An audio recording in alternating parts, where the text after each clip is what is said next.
Olá, meu amigo, minha amiga, meus votos de muita paz.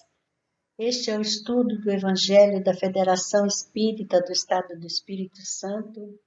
Estamos estudando o Evangelho segundo São João. Queremos manter contato diretamente com o texto bíblico. O nosso objetivo é compreendê-lo pela análise dos versículos à luz do Espiritismo. Hoje, continuando o estudo do capítulo 9, analisaremos os versículos de 10 a 16.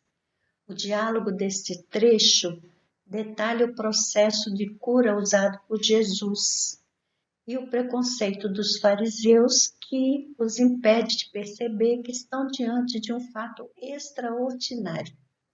Acompanhe conosco esse estudo. O texto bíblico registra o seguinte: perguntavam-lhe então: como te foram abertos os olhos? Respondeu ele: o homem chamado Jesus fez lama, ungiu-me sobre os olhos e disse-me: vai a Siloé e lava-te. Então fui, lavei-me e vi. Perguntaram-lhe: onde está ele? Respondeu: não sei. Levaram o ex-cego aos fariseus. Ora, era sábado, o dia em que Jesus fez lama e lhe abriu os olhos. De novo, então, os fariseus perguntaram-lhe como via. Respondeu-lhes ele: ungiu-me lama sobre os meus olhos, lavei-me e vejo. Diziam, pois, alguns dos fariseus: este homem não é de Deus, porque não observa o sábado. Outros, porém, diziam: como pode um homem errado fazer semelhantes sinais? E havia divergência entre eles. Então, estamos vendo a continuidade da narrativa da cura de um homem que era cego de nascença. Então, estamos ali percebendo nesse cenário Jesus, o homem que tinha se curado, o público e os fariseus. Isso aconteceu em Jerusalém. O resumo é o seguinte: o povo pergunta ao homem como é que ele se curou. Ele explica para o povo, o público. E o público, então, leva esse homem aos fariseus, que eram as autoridades do templo. Os fariseus também querem esclarecimento. Ele explica de novo o processo. E aí, os fariseus reagem mal à narrativa, porque era sábado, e no sábado eles não poderiam trabalhar. Nenhum trabalho deveria ser feito no sábado. Era uma regra, uma norma que eles encaravam dogmaticamente. Jesus já havia corrigido esse entendimento, mas era algo muito enraizado na cultura do povo. Então, o processo de cura, como está descrito, ele cuspiu na terra, fez lama e passou nos olhos. No movimento espírita, nós temos ciência, pelos estudos do espiritismo, dos processos de ectoplasmia.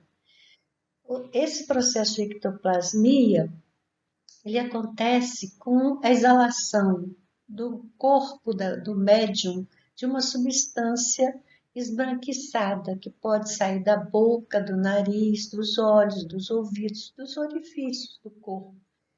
Então, essa substância foi muito pesquisada quando esses eventos ocorreram no século XIX, e o termo ectoplasma ele foi cunhado por um médico francês, um fisiologista e pesquisador chamado Charles Richer. Ele viveu entre 1850 e 1935.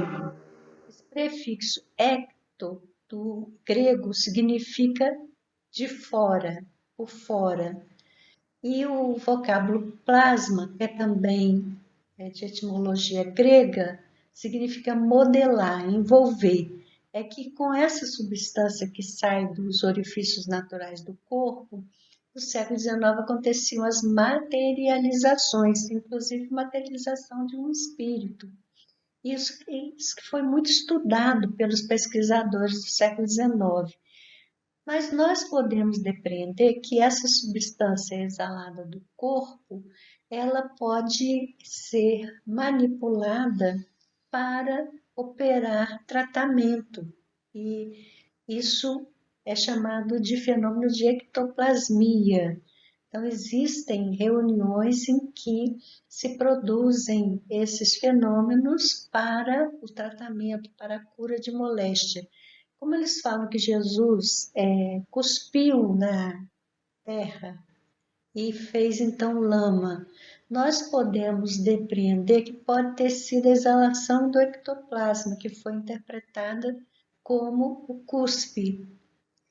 E também nós podemos entender do jeito que Allan Kardec explica no Livro dos Médiuns, no capítulo 8, um capítulo que ele intitulou Do Laboratório do Mundo Invisível.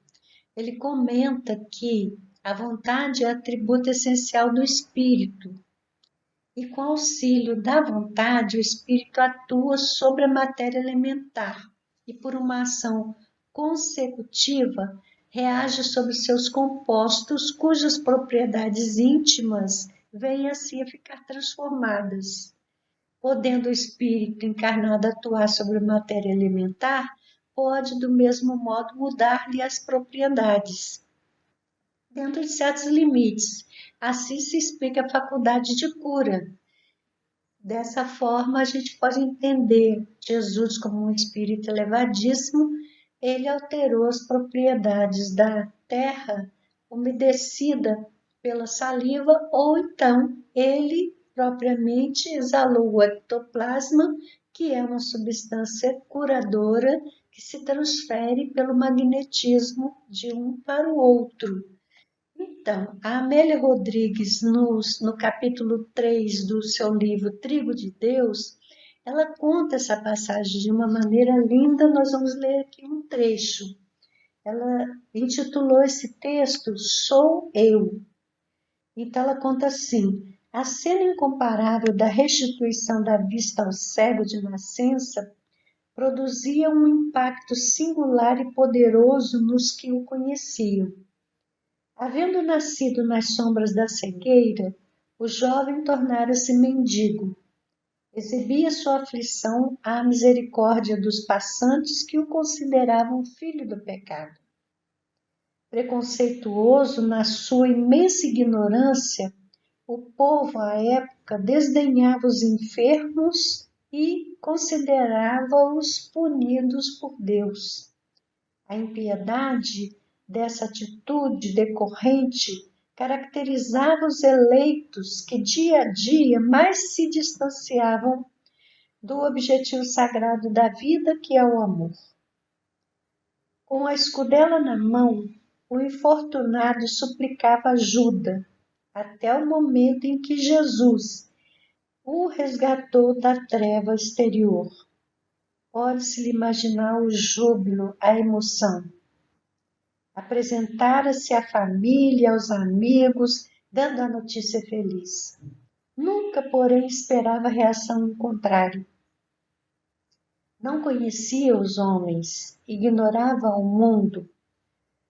Como o evento sucedera em um sábado, a hipocrisia farisaica convocou-o a depoimento e inquirição sórdida, assinalada por ameaças, desprezo de sua palavra e dúvida quanto à evidência de que fora portador. Os pais, acovardados ante a truculência predominante nos poderosos, ao serem interrogados, responderam que o jovem, sim, era seu filho, que nascera cego, porém, como sucedera a cura, não sabia. Somente ele poderia informar com segurança, pois já era responsável por si mesmo, tinha idade para depor. Desse modo, ele repetiu com riqueza de detalhes e ingenuidade como ocorrera o fato libertador. Instado a afirmar que Jesus era pecador, não teve alternativa em discrepar dos arrogantes, indagando como poderia alguém que não fosse de Deus realizar o que ele conseguira. Então, aqui nós percebemos esse jovem que nascera cego e era humilde na sua mendicância, ele expressou uma sabedoria mais clara, mais cristalina do que aqueles que eram portadores de títulos, de prerrogativas no seio da sociedade. Então, assim, a gente fica sabendo que a sabedoria tem muito mais a ver com qualidades do espírito do que com as coisas temporárias da terra. Ficamos por aqui, mas voltaremos a esse assunto numa próxima oportunidade, se Deus quiser.